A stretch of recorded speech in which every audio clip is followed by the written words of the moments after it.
It was a golden morning over the coastal city of San Aurelia, sunlight spilling across the rooftop of Helix Aviation, the leading private air charter company in the state.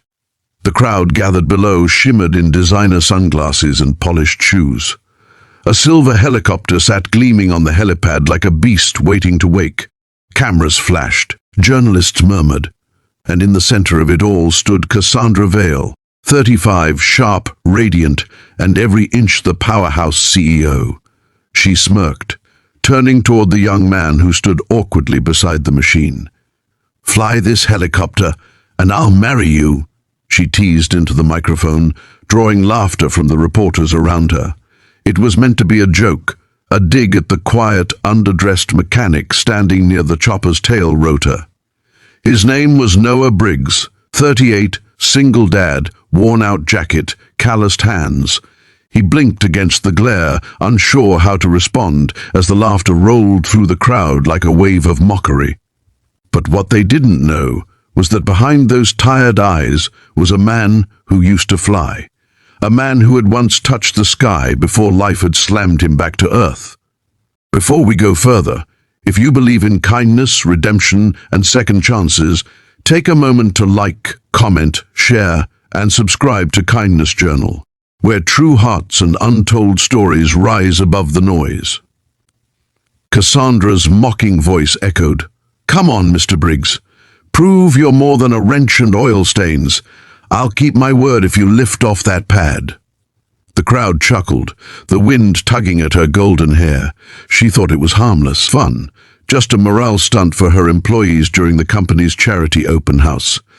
But for Noah, it reopened wounds he'd tried for years to bury. Years ago, Noah Briggs was a decorated Air Force pilot, one of the youngest in his division. He'd flown missions across oceans, saved lives, earned medals, but everything changed the night his wife, Clara, was hit by a drunk driver. While he was deployed, he came home to a 2-year-old daughter and a home filled with silence. The grief was unbearable. He left the service, took any job he could to feed his little girl, and never climbed into a cockpit again. Now, after years of scraping by, he worked as a maintenance technician at Helix Aviation, patching, cleaning, fixing the machines that reminded him of who he used to be. Cassandra didn't know his story. To her, he was just another worker in coveralls. He looked up at her, calm, unreadable, then down at the helicopter, the very model he once mastered. His heart pounded. The laughter around him blurred into a low hum. He thought of his daughter Sophie, 9 years old, sitting in her classroom right now, drawing a picture of her dad. He'd told her once, "Your dad used to fly." She'd smiled and said, "I'll believe it when I see it." And suddenly, he felt something shift inside him. Without a word, Noah stepped forward. The crowd hushed. Cassandra raised an eyebrow, amused. "Wait, are you actually—" But before she could finish, Noah climbed into the pilot's seat. His hands trembled slightly as he fastened the straps. The scent of hydraulic oil and metal filled the cabin, the scent of his past. He closed his eyes, inhaled once, then began to move. Click, switch, throttle. The machine trembled to life, rotors spinning like awakening wings. The reporters backed up as the wind kicked dust into the air. Cassandra's smirk faded. Within seconds, the helicopter roared, lifting from the pad with smooth, precise control. Noah's expression was steady, not of a mechanic guessing his way through, but of a master returning home. Gasps and applause erupted below. Cassandra's mouth parted in disbelief. The man she'd mocked was now hovering 10 feet above them, sunlight glinting off the spinning blades, every motion elegant and confident. Then, with a slight tilt, Noah guided the chopper into a flawless takeoff, circling the tower once before gently, bringing it back down with perfect precision. When the engine shut off, there was only silence, then thunderous applause. Cassandra's face flushed red as Noah stepped out, his jacket flapping in the wind. She looked at him differently now, not as a joke, but as something else entirely. "You," she stammered, "you can actually fly." Noah gave a small nod. "Used to, before life grounded me." Then he walked away, leaving her speechless. That night, the clip went viral. CEO mocks single dad. Instantly regrets IT. Millions watched as the quiet man made the powerful woman stand still for once. Cassandra's PR team begged her to issue an apology, but something deeper stirred in her. She remembered the way he looked in that cockpit, not proud, but free, and she realized she wanted to know more. 2 days later, she found him in the hangar. He was fixing a rotor blade, sleeves rolled up, grease streaked across his forearm. She approached quietly, her heels echoing against the concrete.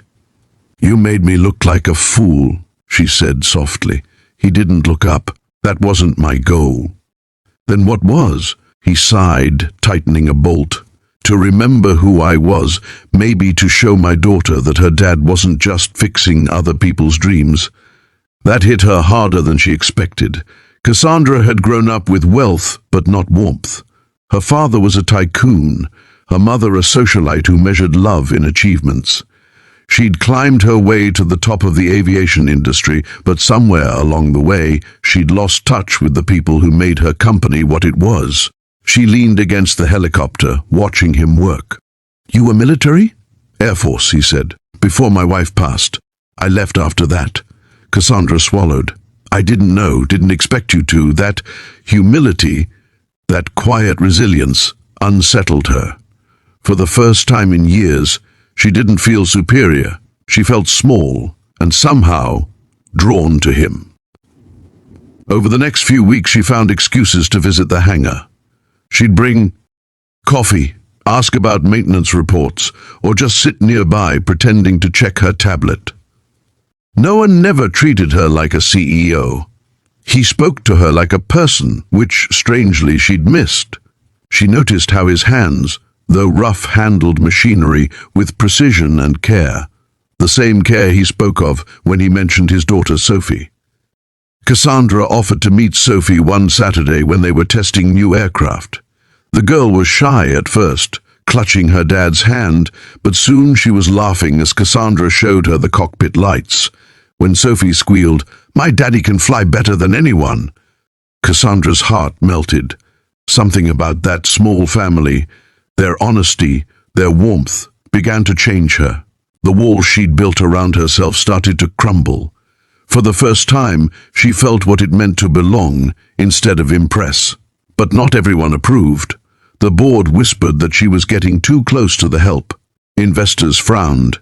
One morning, her assistant showed her a tabloid headline, "CEO falling for mechanic who embarrassed her." Cassandra ignored it, but the pressure grew. When Noah found out, he offered to quit.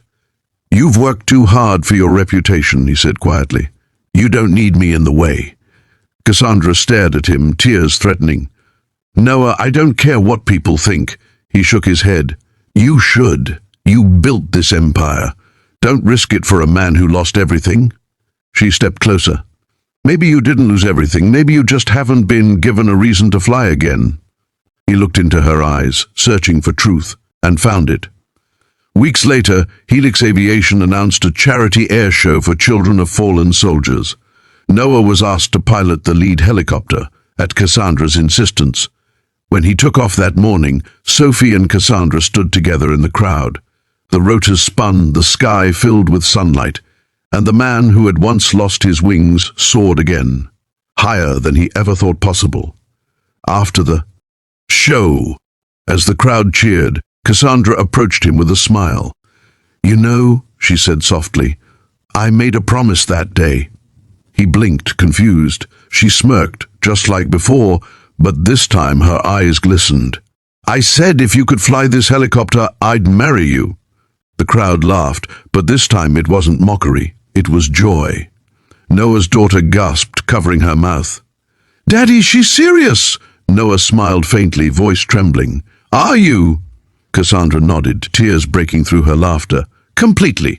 And right there, on the same rooftop where humiliation once turned to hope, a single dad who had lost everything found love, purpose, and the sky again."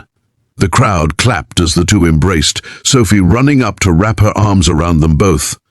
For a moment, the world stood still. No fame, no headlines, just heart. If this story touched your heart, if you believe that love can rise from loss and second chances can rewrite destiny, please take a moment to like, comment, and share this story with someone who needs hope today. And before you go, tell us in the comments below, do you believe everyone deserves a second flight in life? Because sometimes the wings we think we've lost are just waiting for someone to remind us how to use them again.